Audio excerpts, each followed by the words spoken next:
Welcome to the Eating at a Meeting podcast. I'm your host, Tracy Stuckrath, dietary needs expert, certified meetings manager, certified food protection manager.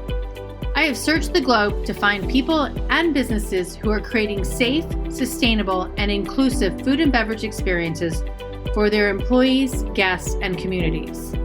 In each episode, you will find authentic conversations about how food and beverage impacts inclusion, sustainability, culture, community, health, and wellness. I know that sounds like a lot, but we're going to cover it all. Are you ready to feed engagement, nourish inclusion, and bolster your bottom line? If so, let's go. Hi, everybody, and welcome to another episode of Eating at a Meeting. I am in Washington, D.C. this week and at a convention, and I'm actually in an old-fashioned phone bank today versus a phone booth yesterday. So Randi Weinstein is the founder of FAB, a 3-day business workshop for women in the hospitality industry, and she's based in Charleston. So, hi, Randi. Hi, Tracy. Nice to see you. Nice to see you too. And this is actually one of the 10 of them that I will be doing for celebrating HERstory Month, Women's History Month. So I really appreciate you being on here. So tell me about FAB. What is it? What does it mean? And why did you start it? That's a loaded question. That will take the whole time. FAB, as you pointed out, is a 3-day business workshop for women in the hospitality industry. FAB is an acronym, and meeting could mean food and beverage, but for our audience, it is females and business. And I wanted to create a business workshop for women to have a place to be able to invest in themselves, to be able to learn from others, make connections, and it'd be very different from any type of food festivals where you just don't get that opportunity because you're just so busy. And I wanted it to be educational because there are so many women in this industry that don't have the business acumen that is needed, the understanding that is needed, and the connections of people that have kind of walked through the coals and can give them those directives. So that is, and I wanted it also to be for people at any stage of their career. So it is meant to be from people that are in the beginning stages to those that have been doing it forever and kind of looking for an exit strategy. And you started this in 2017, right? Yes. And how did COVID impact that? So I would never use the word pivot. I had actually changed my logo because I called it refab. And because you could throw re in front of everything, because everyone had to reinvent themselves, everyone had to redesign, everyone had to rebudget, everyone had to recalculate and reimagine. So when COVID hit, our tickets, they always go on sale March 4th because it is a not so known national holiday. I don't think there's a Hallmark card for it, but it is a day that one should March 4th and invest in themselves and do something to better themselves. So that is always our ticket sale day. And tickets went on sale and it was really off to the races. I mean, sales were incredible. And then 10 days later, truly on the 14th, came to a grinding halt. And at that point, all of the topics and all the speakers were already solidified. And I reimbursed all the ticket holders because we really didn't know how long things were going to last. And I reimagined what FAB would be. I kind of gave everyone a minute to digest what was going on and try to process it. I connected our speakers that we've had from year 1 to what would have been 2020, year 4. And I then kind of recreated the content and took it virtually for 7 weeks that we did daily content. Wow. That's a lot. It's a lot. I felt like I was on a news show on a daily basis and welcoming people. And we did 1 to 2 topics per day. And we made it at a very reasonable price. It was $25. I knew people didn't have money. I knew it was a big challenge. And it was our way of really giving back. So we charged $25, whether you were going to sit in only on one session or on like all probably 40 topics that we wound up doing. Wow. So good. And then now it's back in person. And so it is back in person. And truly what happened was we did content beyond the 7 weeks. We did content, small group. We really looked at like, what does Fab do really well? What are the important factors? And it's all about networking. It's all about connectivity. It's all about meeting people.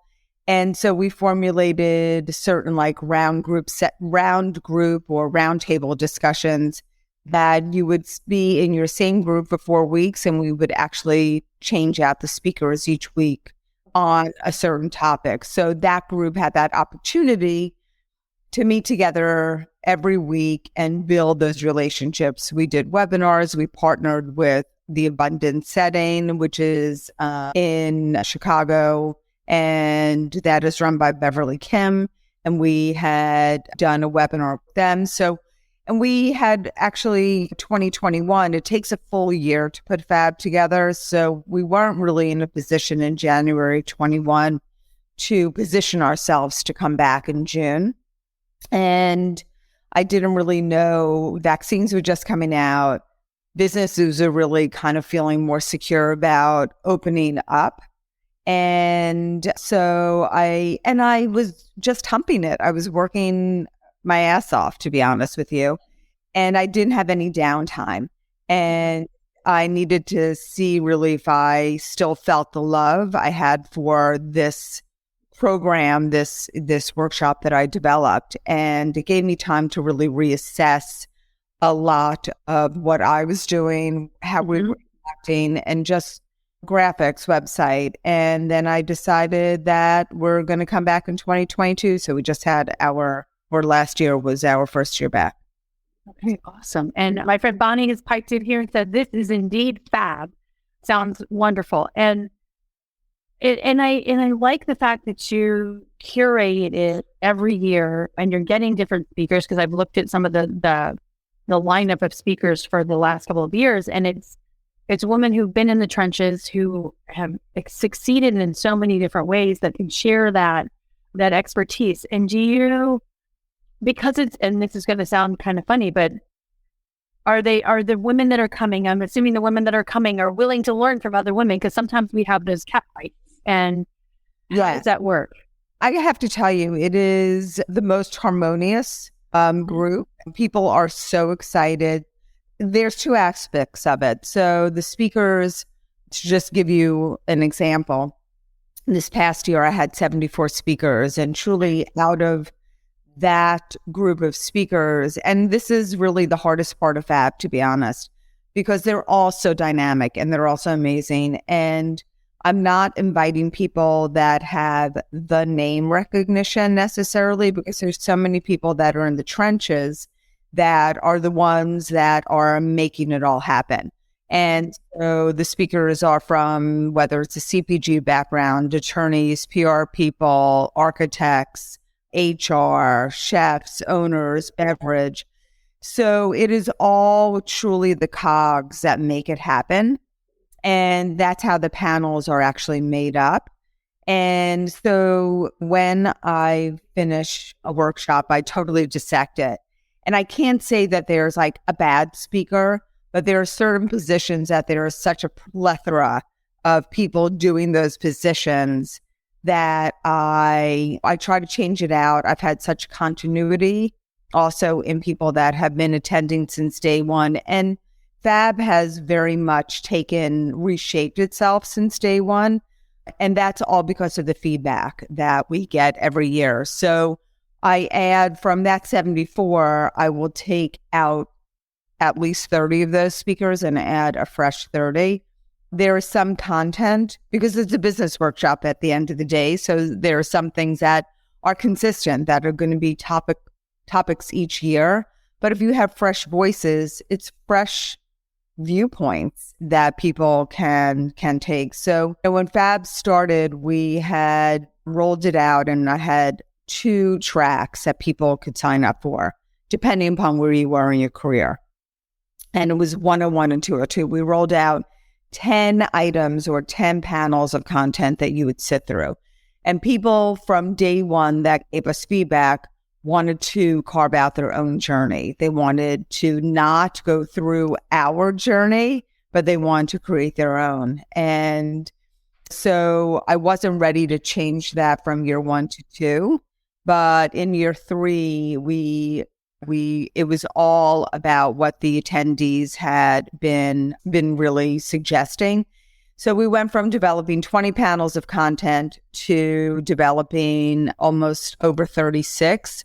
And now, fast forward to this year, we have about 60 different conversations that people could take part of. Wow, that's amazing. Yeah, it's almost too much. Yeah. I mean, because then you've got, like, where do I go? And I know I listened to, I think, one of the podcasts you were interviewed on before. It's like figuring out, it's sometimes it's hard to make a decision on which one that you want to go to, right? So, yeah. But you do want to give the plethora of options for people as well. So it's a balancing act.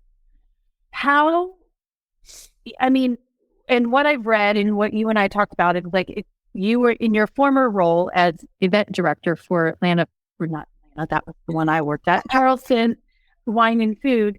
You realize that in this hospitality industry, and I see it every single day as a meeting planner, I'm like, there's meeting planners. And then when you look at the top of hospitality, and meeting planners are mostly female, and then you get there, and even the executive chefs at hotels are men. And I'm going to say white men. Right? And it's really hard to see that. So how you saw that from that position and you started this. And so what have you seen change in the people that have attended, especially those ones that have attended from day one to now? So my jump wasn't really though from the Wine and Food Festival in Charleston. So I left there. And I was doing operations for a local restaurant group that was expanding. Mm-hmm. And it was really through that lens, the person that I worked with, Michael Shemtob, was really gracious. And he really, and still wants to educate people in this industry about ownership and what you need and education. So futuristically, fast forward when I was still with him, we had done a final dinner there for one of our chefs. And we were putting in a female chef after this person, Stu Tracy, had left. And during that dinner, I had met 2 other women. And they were like, oh, now that Chelsea's going to be promoted, why don't we do an all-female dinner? And I said, that's great, but who do we invite? Because there's so many women in Charleston, certainly at that time. And we basically devised something called Bad Bitches, and where we want to showcase women's rise through the decades from the 50s, from their home kitchen into the industry proper. And then in tandem, we want to raise money to be able to provide scholarships to women to be able to push them forward in their careers. And so that's kind of was the impetus of Fab. And like all good things, the band broke up, but I really was very passionate about being able to provide these scholarships, see them through. And then I thought, like, this is really great, but what these women, what every person, not just women, it's men as well, every person needs to understand the business of the industry. And that is such a missing link. And people go into owning a business because my grandmother's recipe is so delicious, everyone's going to love it. But they don't know anything about running a business. They don't know anything about taxes or P&Ls or working with an architect or a build out or So I put this curriculum together, and then I really kind of shopped it around from both men and women that I had met over the years through my good fortune of being with the festival. And it is like most things, it's not their money. So everyone thought it was a great idea. So that's how Fab really started. Okay. And I feel like what I've seen, to follow up on your question, is I've seen a lot. But I think that one thing is women don't invest in themselves because they don't necessarily always believe, and they're not given the opportunity. So through that really gives them women to really be able to empower other women and be able to give them the tools, or sometimes just the support that they need to have those difficult conversations when they go back and speak up for themselves, that they're not being paid a fair wage and that they should be actually put in certain positions that they've been neglected and looked over every year. So it gives them that support system to be able to help them navigate it. I was actually having that conversation last night with a couple of girlfriends over dinner, and like, there's a couple of organizations, like somebody pitched me like, hey, come work this event. It's an hour and a half away from you, and we're going to pay you to sit there for 3 hours. We're going to pay you $35. I'm like, no. And I'm like, I'm sure that they get somebody to do that. But I'm like, you're going to pay me. One of them says, yeah, I renegotiate the hourly wage. And I'm like, and I add, you're adding my time, you're adding my mileage. We do have to stand up for what we're worth and the work that we do. And I think we do step back and say, oh, well, no, I'll just do it. Right. Yeah. Yeah. No one should do anything for free. No. I mean, people should be paid their worth. And right. So, yeah, I'm not a fan of not paying. Right. And even if it's like, hey, you're going to record me, right? Give me something tangible that if you don't have the cash, what can you give me in exchange? Right. And yeah. And some people are like, oh, well, no, we don't even pay for your airfare, or we don't, I'm like, hello, come on. You're utilizing my intellectual property or whatever, right? It's got to do right thing. Okay. So what, through Fab and or just through your life experiences, what's your best advice for female entrepreneurs in the hospitality industry? My best advice is don't assume that you know everything, and that asking for help is actually the smartest thing you could do. Yeah. Because you don't know everything, and asking like Randy, hey, Randy, how did you do that? Right. Yep. Right. It can help. And being collaborative. I mean, I think that having some harmonious relationships, whether it's within your network in your town, like building those bridges. And I've seen certain cities where they have such a great working relationship together. And whether it's like someone cutting staff early, but then having like a Slack group about like that no one else is going to take this employee, but if anyone wants to, it benefits that person that is not going to be getting those wages, and someone else that might be short-staffed, or about produce or about like anything. And so I'm really trying to make it where it's not a competitive world in where you're located, and also just expanding your network. I mean, Fab is very much about like, if someone wants more information and they're considering changing their POS system, that's a huge. So isn't it nice to be able to have someone that has gone through that process that can help navigate you or answer those questions? Because what you want to do is, when you're certainly talking to that company, be armed with as much information that is going to get you the best deal and be able to put you in that position of power to be able to negotiate. Well, and that reminds me of a little bit of these women in Atlanta who all repped different hotel properties or destinations. And they used to go to lunch. They became great friends, and they used to go to lunch every single month. But they got to know each other's properties so well, even though they were competitors, maybe not in the same city. But they're like, well, you know what? My property's not going to be really good for you, but Randy's does, right? And so they helped each other. It was that, like you said, the collaboration of that.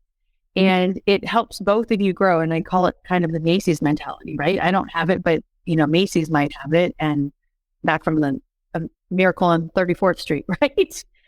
Well, Yes. yeah. I mean, I look at Fab as very much, I'm a collaborative individual. And I think that there are so many different opportunities for women to take advantage of, whether you're part of the Beer Foundation's Well program, whether it's MAP, whether it's Cherry Bomb, whether it is any other organization that is out there that is supplying any type of content that is beneficial to you. We all have something that that is going to fit what you're looking for, and that is just going to strengthen you. And at the end of the day, we all have to work collaboratively and be able to provide what people need. And we all provide different things.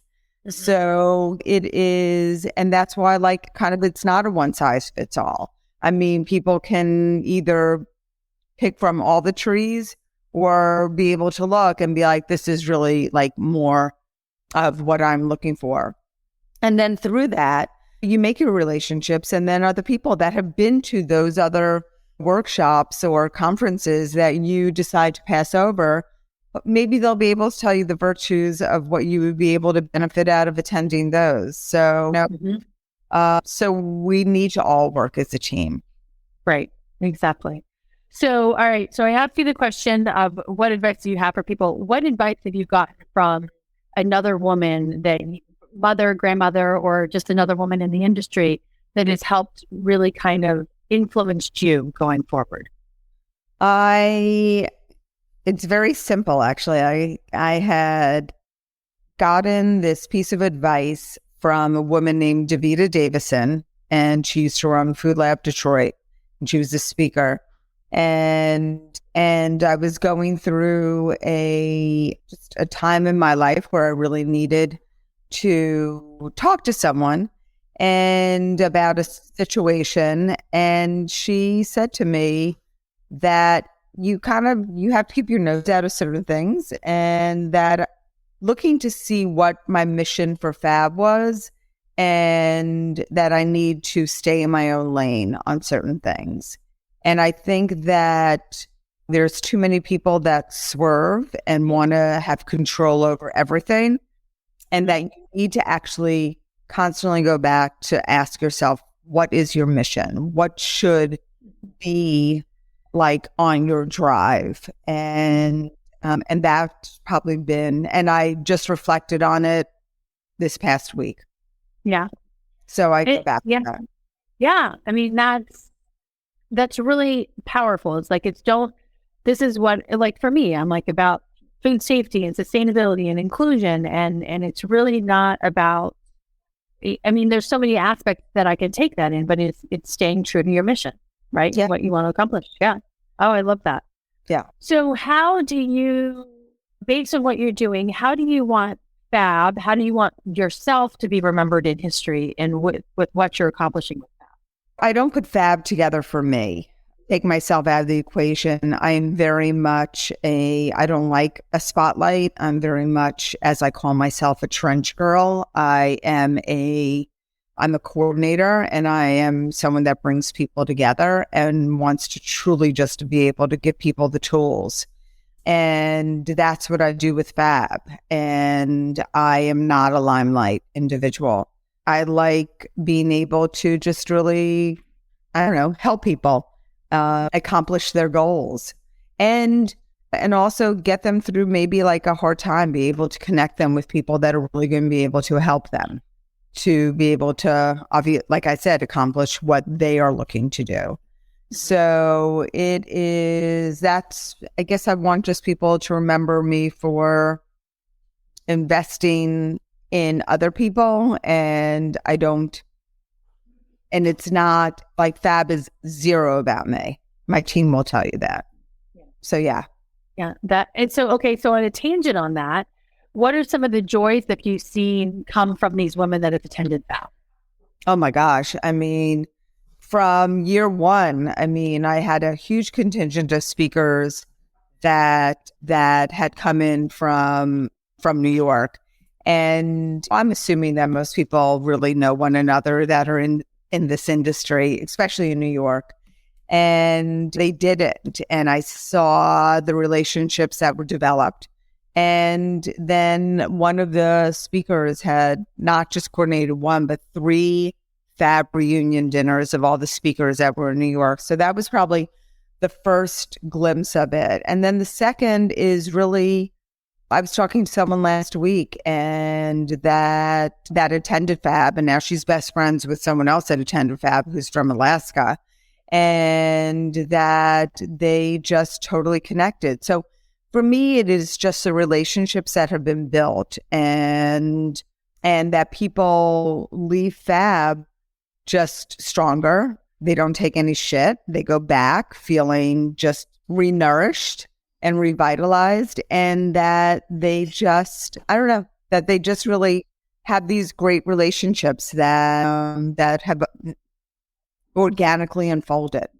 And that I love that, because it's you're far reaching. What you've done and what you've taught is far reaching. All right. So Bonnie posted on here 10 minutes ago. I missed it, Bonnie. You said testify but the exposure. Oh yeah, talking about doing something for free. The exposure, you'll get exposure from that.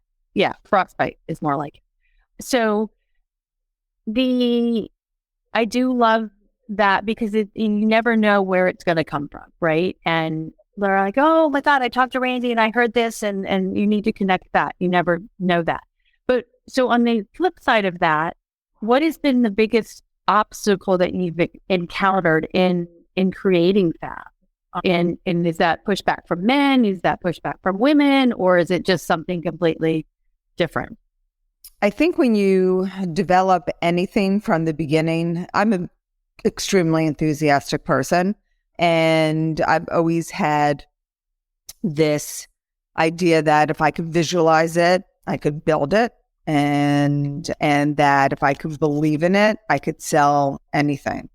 And I believed in Fab and to so much.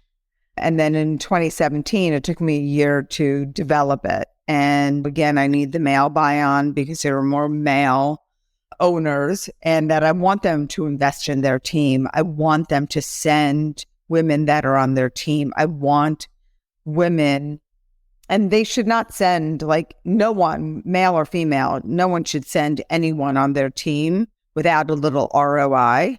And they should be carving, if someone's sending you, Tracy, and you go back, that person should be saying, I want to carve out about an hour and a half, and I want to hear about your experience. I want to hear about what we can implement, what we could do. So that has always been my goal. No one should ever be sent for free without actually having something in return. And so here I am, that the year one exposure was great. PR was great. It's something new. And tickets go on sale, and I'm thinking, like, the festival, we're going to crush it, and it's going to sell out in a second, or at least like a good amount. And year one, tickets went on sale on January like 17th, and we sold 1 ticket. And I said, holy shit, like, I shouldn't have asked you if I could curse, but it's part of my vocabulary. I'm sorry. And I said, what am I doing? What did I do? And I really panicked. And what I have learned, and which I knew, but I'm very hard-headed about it, is if I believe in it, everyone should believe in it. And so it's been a journey. It's been a journey getting people to understand the virtues of Fab. I could talk to someone blue in the face about what they will get out of it. And the pillars of Fab are very much mirror. Fab has nothing to do with me except for the 2 pillars of my life: zero bullshit and total transparency. Those are my 2 pillars of life. And that's the only thing of myself that I want to inject into Fab. And that every speaker has to follow that suit. If you're not going to come up and you are not going to be honest, I don't want people, I want it to be a happy occasion too, but I want people to not forget their journey and then to be able to share that with others. So I would say that I think my biggest challenge is getting people to understand. And once people have attended, they get it.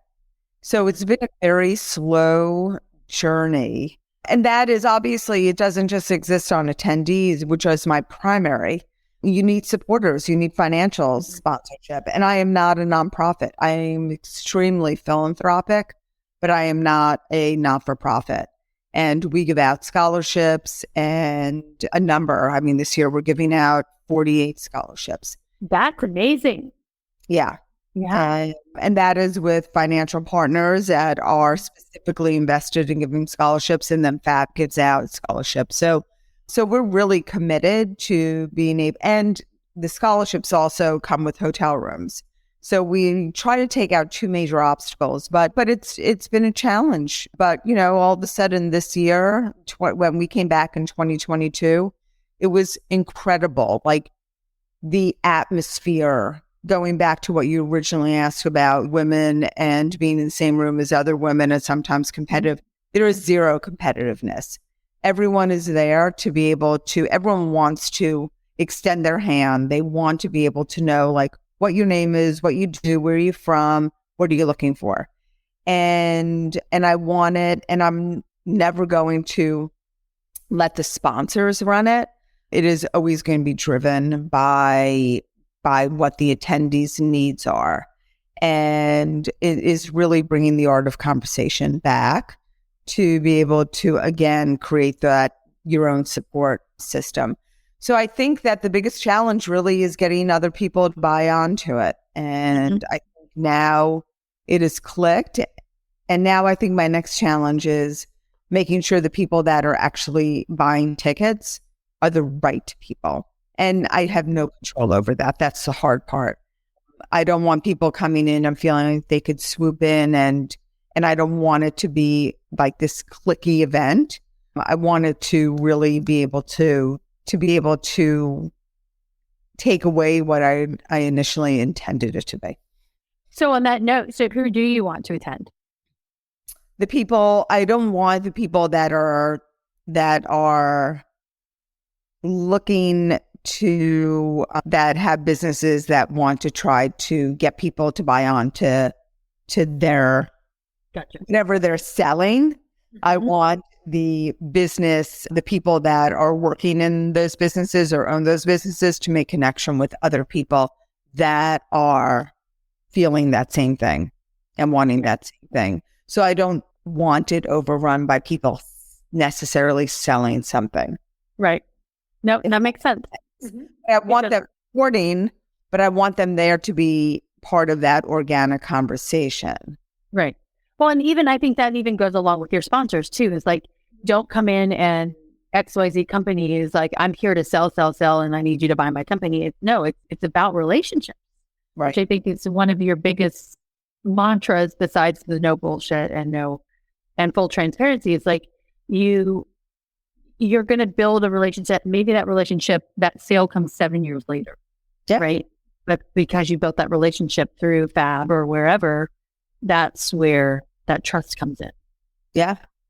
So I think my other most heartwarming, to be honest, is like when I have speakers that are now friends with whether they're speakers or attendees or no matter who, could be sponsors that have met other people, and they'll like send me a selfie of themselves and say, because of that, now this person is in my world, which is really insane. Yeah, because the world is so small, and you don't know who you don't know, right? And who you can help through those relationships. So I love that. Yeah. How do you? What did you want to be when you grew up? And I don't know. I'm still growing up. I mean, my God. I think that's a really hard question, because I think that you are continually evolving, and your interests and your passions change. And I think that I mean, I'm a perfect example. I grew up in a garment center New York family, and I started in the garment center, and the things that I have done in my life have really probably gotten me to where I am, but like owning my own business in the garment center, and then moving to Charleston from New York and doing ad specialties, and then doing, opening up a restaurant because I wanted to do that. And then working in mental health, and then owning a fitness company to help teen obesity. Wow. And to then being a part of building and putting Charleston on the map through this wine and food festival. And through all the events that I had done along the way. And then to operations for Butcher and Bee, Bad Bitches, and now Fab. So it's definitely been a journey for me. And I feel like I have definitely found my passion in supporting women, anyone identifying as in this industry, to achieve their goals. That's awesome. And I tell a lot of kids coming out of college or coming out of high school, like, you do not need to have your life defined right now. No. I'm like, go to college, get a degree in whatever you want, and study or go to trade school or whatever, and just go on the journey and figure it out. You don't know where you're going to end up. No, I mean, so I tell that I go in and talk to a College of Charleston class, and I'm like, you don't have to choose anything right now. Yeah, figure it out. Figure it out. Exactly. So how do you, for young women coming into the hospitality industry and food and beverage wise or whatever, what advice do you want to give them? Because there's a wide variety of jobs in this industry. And you don't have to be a bartender, you don't have to be a meeting planner, but what advice do you give them coming in specifically into this industry? I think that if they're coming into this industry, that they need to be able to work in an environment that's going to give them the opportunity to cross-train, and that they can then, from cross-training, really find what their passion is. And then once they do that, they can take like more of a deeper dive into that position and find a mentor, find someone that can really be that guiding force and be your advocate in this industry, and make the time for that. That's really good advice, because it's hard to sometimes find that right person, Randi. And I think I saw on one of your social media that you commented on somebody that she just started. Oh, she was at the Charleston Place Hotel, and she'd worked in all the different departments, and you commented all. Yeah. LinkedIn. Exactly. Yeah. Yeah. Yeah. And that is really important. Yeah. Totally. I mean, this is a person that is, I think Margaret's title, she's a VP of experience. Yeah. And which is a new position for her. And I think that's for anyone. How do you tell someone how to do a job that you've never done? Mm-hmm. Okay. Right. How do you actually go into anywhere and tell someone what they should be doing? You have no idea. You don't know what the day's like. You don't know what the challenges are. You don't know, anything about it. And for her specifically, and I will just use a hotel, and it's the restaurant too. I mean, I believe totally in cross training. I mean, my husband used to joke with me that during the festival, I had basically a Bible of every event that I would do, and a planning document for every event. And he always joked that if I got like hit by a bus and died, like, we would put me on ice. He would be able to facilitate it because I had this like giant book of like how to do it. But it's the same thing for, especially in a industry where we are experiencing such staffing issues, which is everyone everywhere. But everyone should be cross-training people to be able to take on. And then you're really able to see like where they will flourish and take that interest in people. And in Margaret's case, in taking that interest in and understanding, I mean, for her, it's also like, how can we change this department? What is housekeeping's needs? Like, are we not providing them with like the right rolling bins, the right carts, the washing machines, all the intricacies that people don't think of? And so really looking at that and being able to understand it. And so, yeah. I mean, good for her. Yeah, exactly. And it reminds me of going to a hotel in San Antonio last year, and there was one woman doing all the laundry for the hotels, and and she looked so exhausted trying to flip all of those things in, but nobody's going in there to help her to see how they can help make that easier for her or ease that challenge of doing that. So, yeah. I've been to a hotel in New Orleans, and it was the first time I was ever asked what time I would like housekeeping to come. Oh, okay. What time would be good for me, instead of like the typical 8:30 in the morning, knock on the door, or, that they would want to get in. What time would work for me, would be best. And I was like, it's kind of brilliant, because then it gives that person some semblance of order that is going to be cleaning those rooms. And I'm like, for me, I'm good to go. I don't need anyone coming in my room. But yeah, it was like, well, that's smart. So it's not, it's like, all right, these people are more like 2 p.m. This is what and so it allows you to prioritize your own schedule and be efficient. Yeah.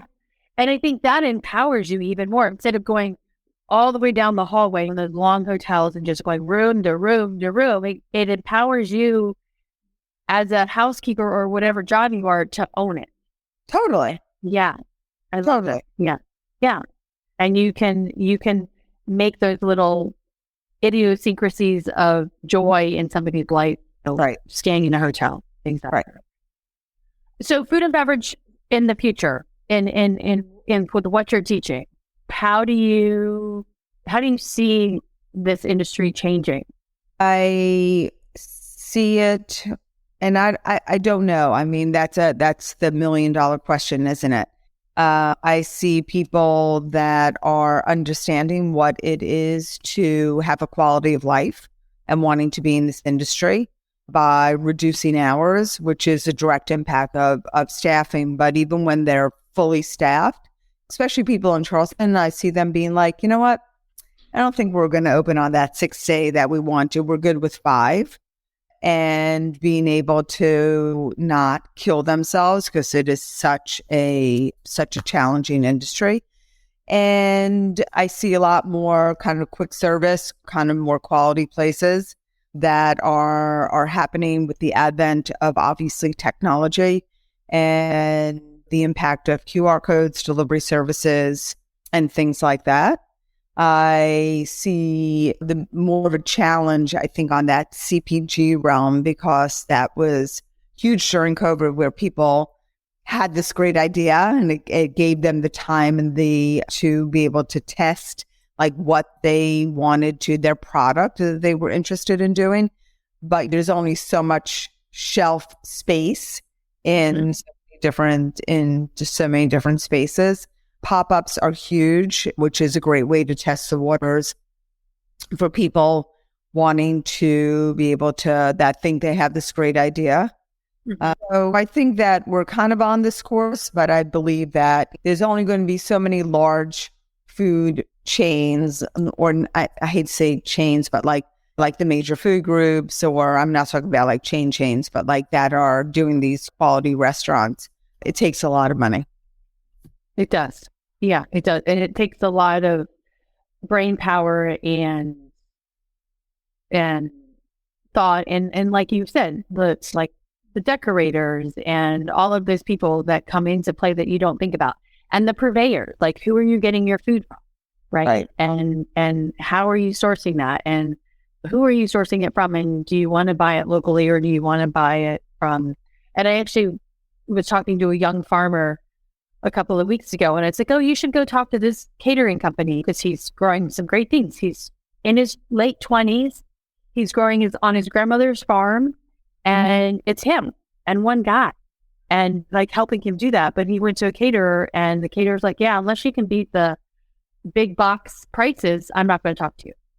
And yeah, that's a challenge. We're lucky in Charleston. We have so many incredible farmers here, and that are very much supported by so many of the restaurants. And I think farming it's a whole new way of farming, and it's to be that this is what I'm planting, and this is what you'll buy, and that's changed, and where it is, what are your needs?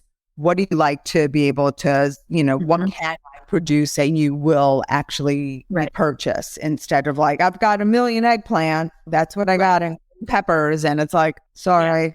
So yeah. I think we're become savvier. And I think in communities, they really want to be able to support those other, whether it's the fishermen, whether it's like the pig farmers, whether it's the cattle farmers or the produce, and be able to showcase that. Right. 2 more questions for you. Sure. What has been important? I mean, you've got this organization, FAB, with females and business, or food and beverage, etc. But what is really important to you as a woman in the food and beverage industry? That people are educated, that they're taking care of themselves physically and mentally, that they have the right resources and that they tap into it and utilize them, and that they don't take any shit.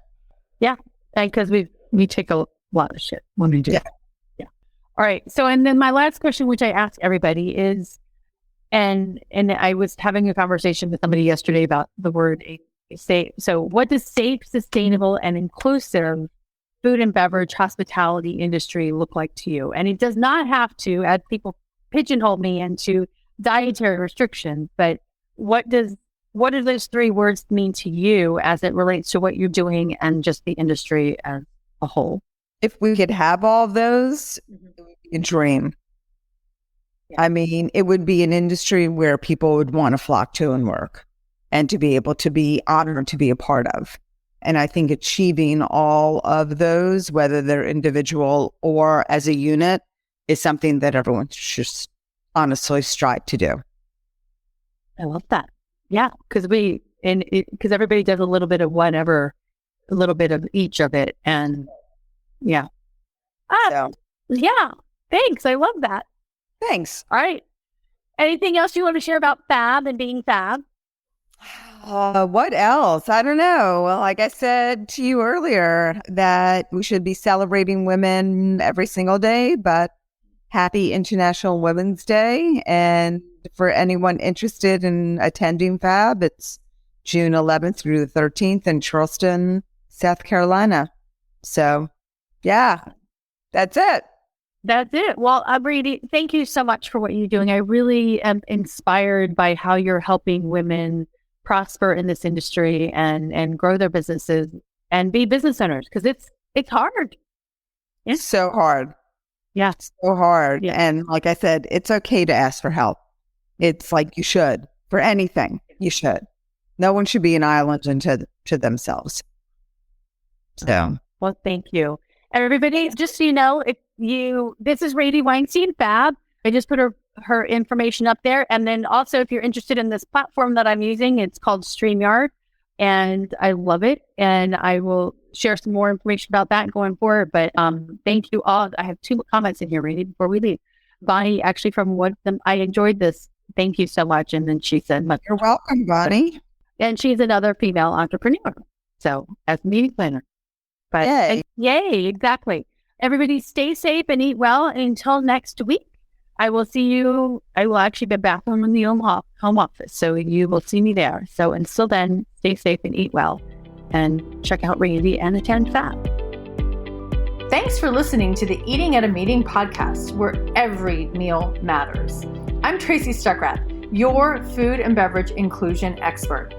Call me and let's get started right now on creating safe and inclusive food and beverage experiences for your customers, your employees, and your communities. Share the podcast with your friends and colleagues at our Eating at a Meeting Facebook page and on all podcast platforms. To learn more about me and receive valuable information, go to tracystuckrath.com. And if you'd like more information on how to feed engagement, nourish inclusion, and bolster your bottom line, then visit eatingatameeting.com.